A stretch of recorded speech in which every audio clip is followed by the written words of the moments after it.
The best laid plans of mice and men.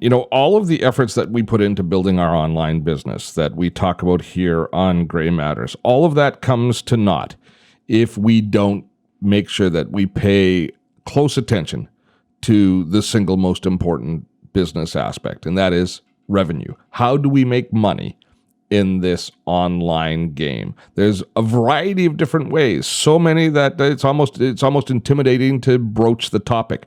But if you don't have a revenue plan that works, that's successful, that you can build on, you don't have a business. So today on Gray Matters, let's you and I discuss the art of income. Steve Dotto here. How the heck are you doing this fine day? Welcome to Gray Matters, the podcast for those of us in the gray zone. What is the gray zone? Primarily baby boomers and Gen X, those of us sporting a touch of gray. We're interested in finding our place in the digital age.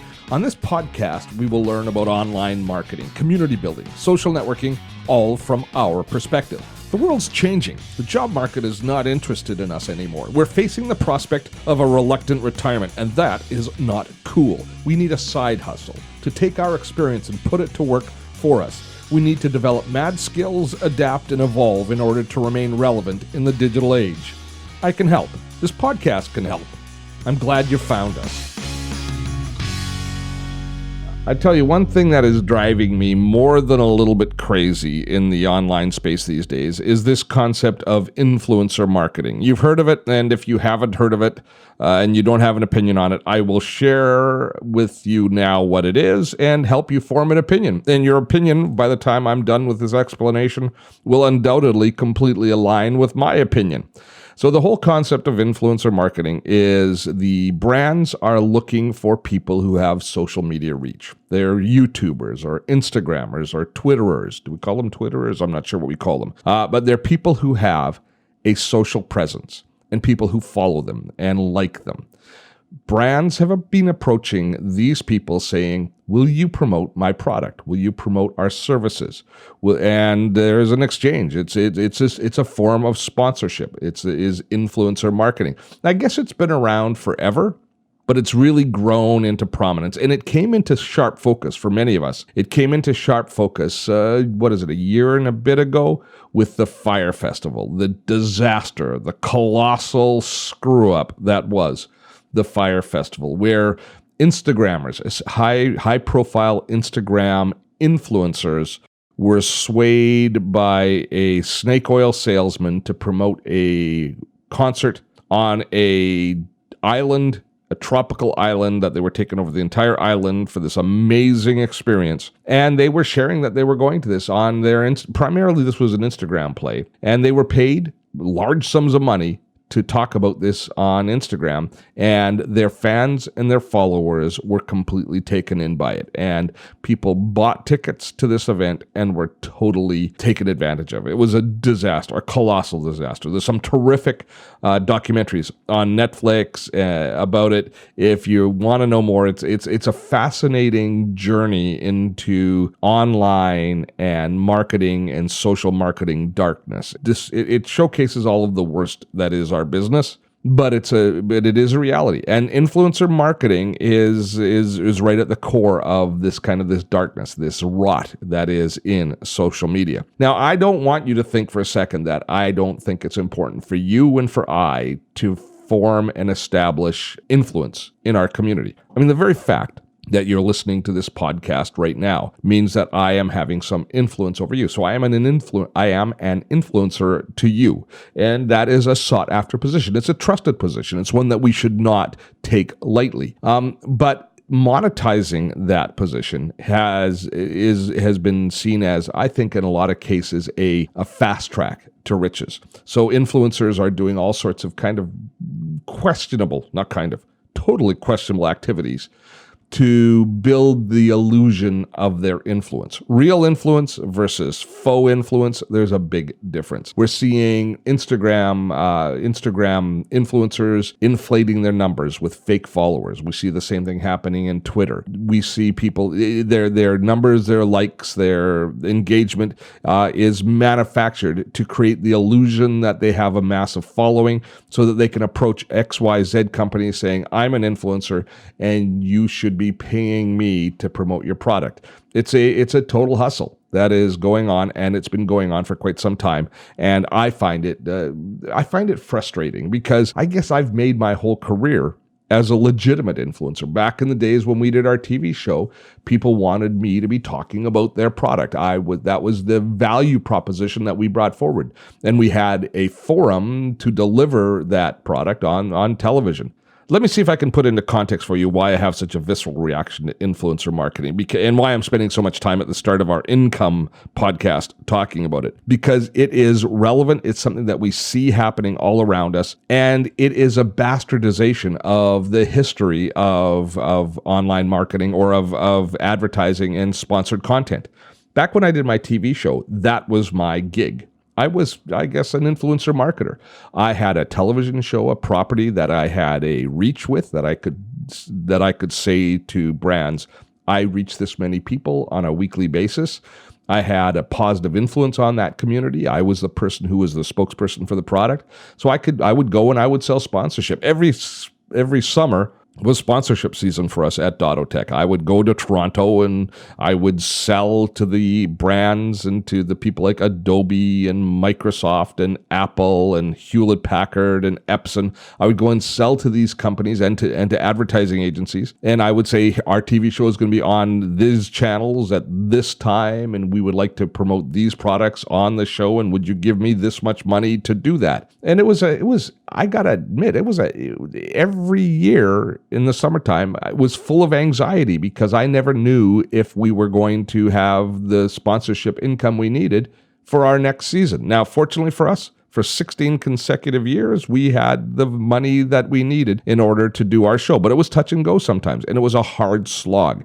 And it was something that I had to constantly protect my reputation for. And the numbers were all verified. They were legitimate numbers. We were pulling numbers from the Broadcast Bureau, the Bureau of Broadcast Measurements, the BBMs, and that sort of stuff. So we could give verifiable numbers. When I see what's happened with that space, in today with what's happening with influencer marketing, it frankly offends me a little bit that people are getting fake followers and going out and getting money and kind of earning their living the way that I historically earned my living, that I worked so hard for, without ever taking shortcuts. I'm feeling a little bit more personally attached to the scenario than I probably should. Having said all of that, if we talk about creating income in the social space with the sort of building a platform that we're talking about, having a YouTube channel or a podcast, writing a blog, creating valuable content, teaching people. If we're talking about our options for income, the sponsorship income or influencer income is a part of that equation. Now, it's not the only part of that equation. Depending on the type of social business that you build, there's many different types of income that you can earn. You can earn consulting income, you can earn speaking income, you can earn sponsorship and advertising revenue, you can earn affiliate revenue. There's a lot of different revenue models that you can and should be looking at. Influencer income is one big part of that. I just wanted to get it out and kind of get it off my chest to get things started. But let's talk about from a positive nature now. Let's get off Steve's rant about influencer income, although we will return to it a little bit more as we go along. But let's talk about how you can put in place a revenue plan that's going to work for you. And it's not something that I intend for you to obsess on, but it's something that should always be in the back of your mind as you're building your online business, as you're building your social platform. So I think that we should all consider having at least 3 different revenue sources attached to our social marketing efforts. My dad always taught me that a tripod was one of the most stable structures. And so I've always myself thought that I should have at least 3 revenue streams in order to feel comfortable. And let's kind of go through them and talk about their value and talk about where they're positioned in the social space. And we can go back and we can start with the whole influencer and the sponsorship side. So if you are creating a podcast like I am here, if you have a YouTube channel, certainly, if you have an Instagram following to a lesser extent, you have the opportunity to go out and ask for sponsorship, ask for people to give you money based on the reach that you have to your community if you'll promote their product to your community. And that is historically a pretty solid business model. I mean, it's certainly the way I made my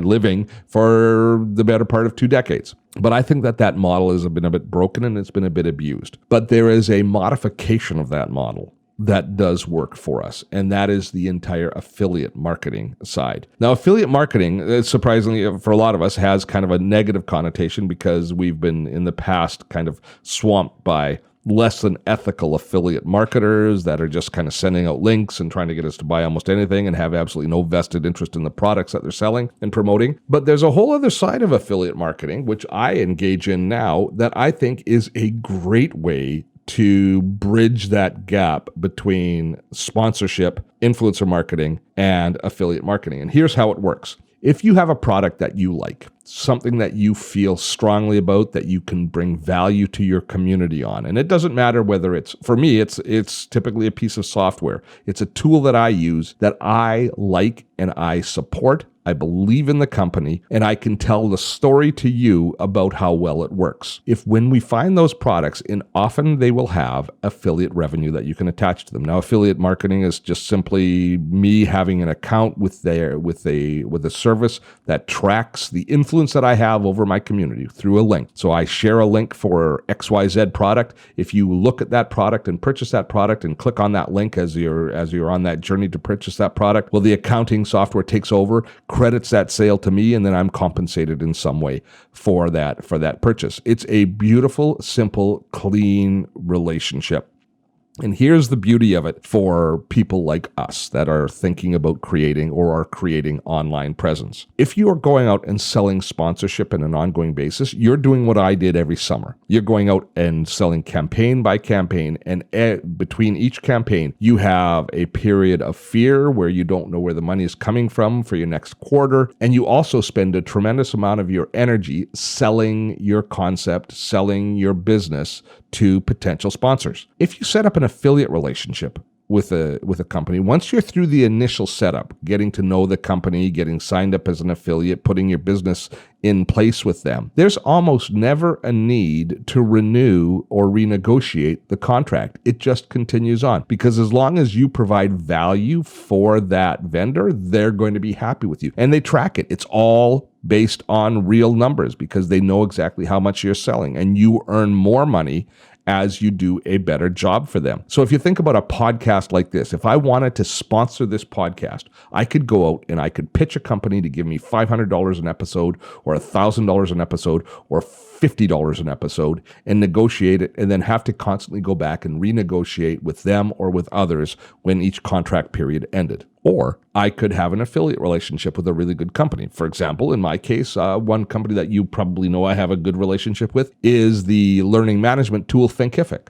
I could just say to you, and I don't at this point have this podcast sponsored. It's not designed for revenue generation yet, but as it grows, I will undoubtedly be adding some sponsorship messages. So there's a time in the not too distant future that you might hear me say, this week's podcast is brought to you by Thinkific, my learning management tool of choice, and me go on into a read and drive you to or suggest a link that you can go to, which is my affiliate link for Thinkific. And if you then purchased it, I would then be compensated. And I can do that on an ongoing basis without ever going back to Thinkific because they're already in a relationship with me and I'm just promoting the product here on the show. That to me is a real win-win situation, because not only do you provide good value to your customers, to your listeners, because these are products that you actually endorse. You provide value to the vendor because you are representing their product in the best light to a warm audience that is engaged and will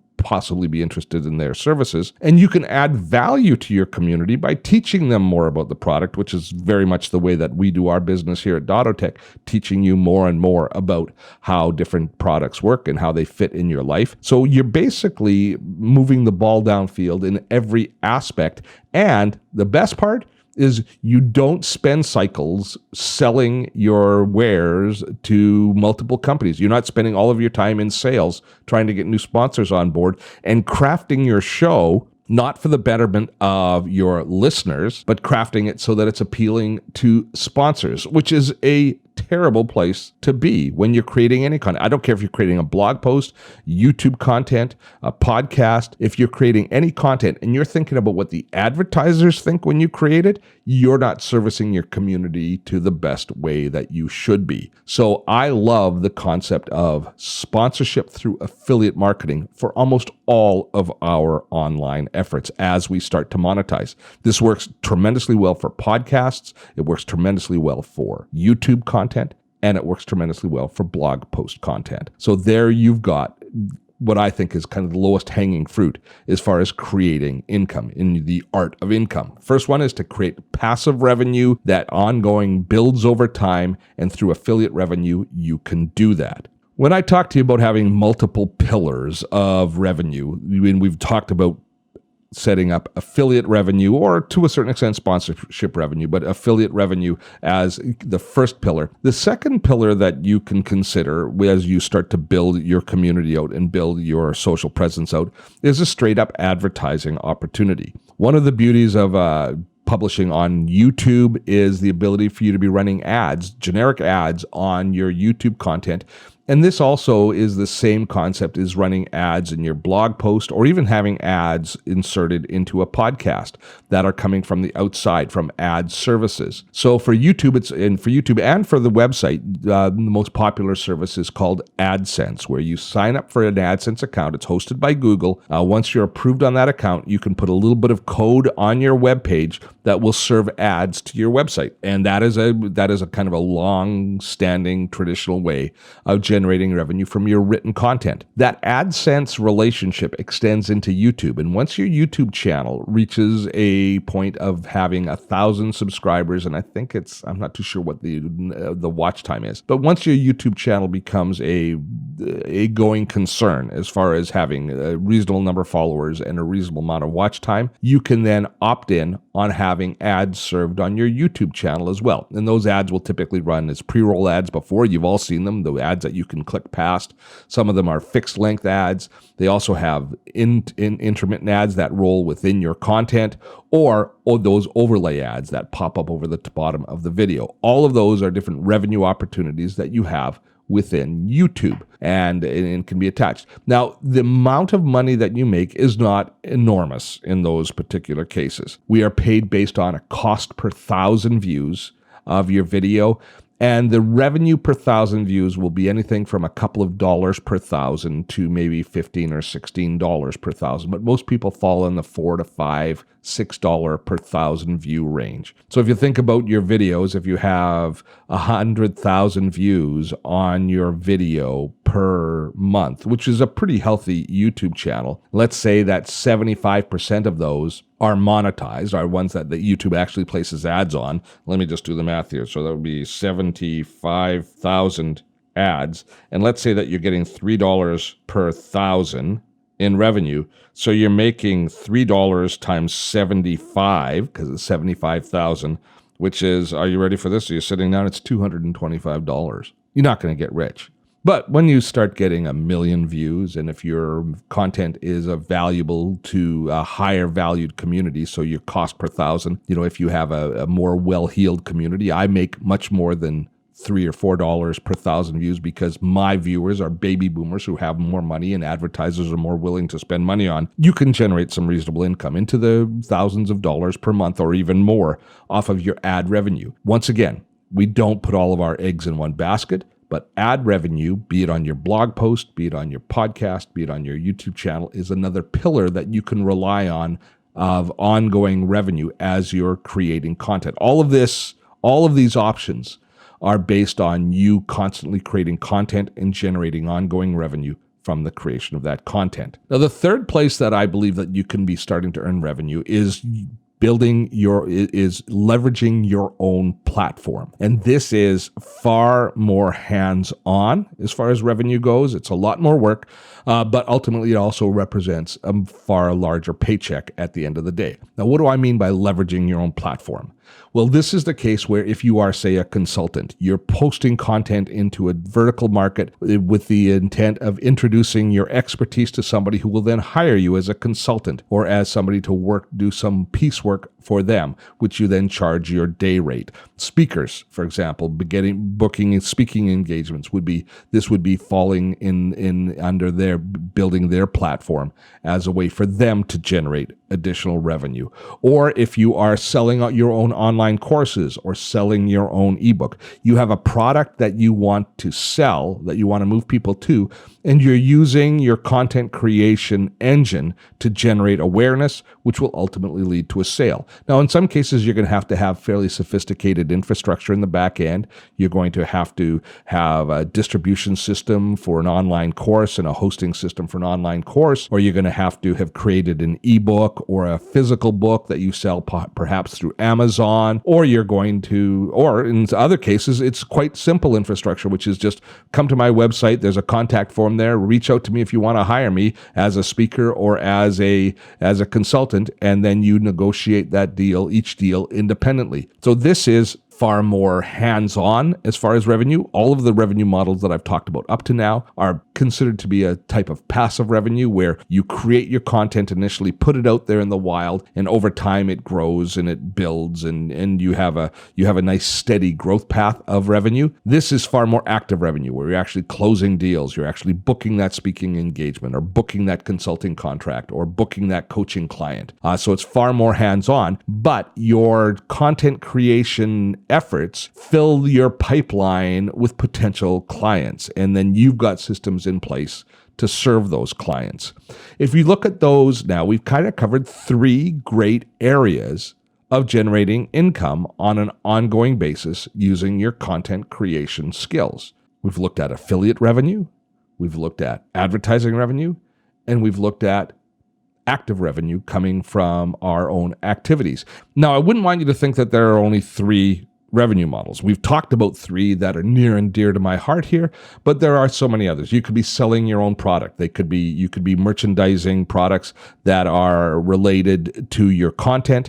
You could be selling other entire products using Amazon's FOB services where you ship products to Amazon and have them fulfill those products in sales, and you could be writing reviews and creating supporting content and doing marketing for those products. There are lots of other ways that your content engine can support income. It's your job to find the ones that resonate with you, that you're comfortable with, and determining what balance you want between that passive revenue that's coming in on an ongoing basis, such as the ad revenue and the affiliate revenue, and the active revenue, where you're actually spending time and trading dollars for hours as a consultant, as a coach, as a speaker, or the more episodic income, where you're creating content that you sell, such as an online course or a book.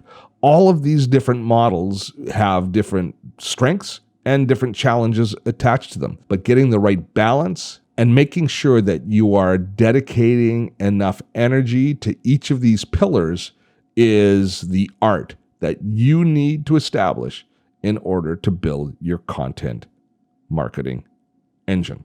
I hope that you found that valuable. I hope that that this opened your eyes to some ideas. I'm deep in the weeds on this topic right now because I've been working on a course on affiliate marketing. So you definitely hear me speaking a lot about that in some of our other podcasts in this time frame around this episode number are about affiliate marketing as I'm interviewing different guests and preparing the final content for the course. But I'm really passionate about this. There is a real sense of fulfillment. If you're converting over from a job where people give you a paycheck and you suddenly start opening up reports from your different affiliate relationships or advertising relationships, or you see PayPal revenue coming in from your product sales, when you start recognizing that independent of somebody else, you are earning revenue that's coming into your venture yourself, that is a very, very good day. I still get a charge every time I get a PayPal notification pinging on my phone telling me somebody has purchased a product. Before we wrap things up today, a few administrative details I'd like to share with you. Now, I love to hear your comments and suggestions on the podcast, but to be honest, podcasting platforms suck for conversations. So I encourage you to drop by the blog post that we create for this podcast at dottotech.com/grey18. That's GREY 18. And there we have a comment section that you can share your thoughts with me. I'd love to hear what you'd like to learn more about, your experiences as you develop your own online presence. That is the place to engage in conversations. And as well, any links from any of the podcast episodes will be shared on the blog post as well. So once again, dottotech.com/grey18. That is the place to go to come and give comments on the podcast. That wraps things up for this week. Until next time, I'm Steve Dotto. Have fun storming a castle.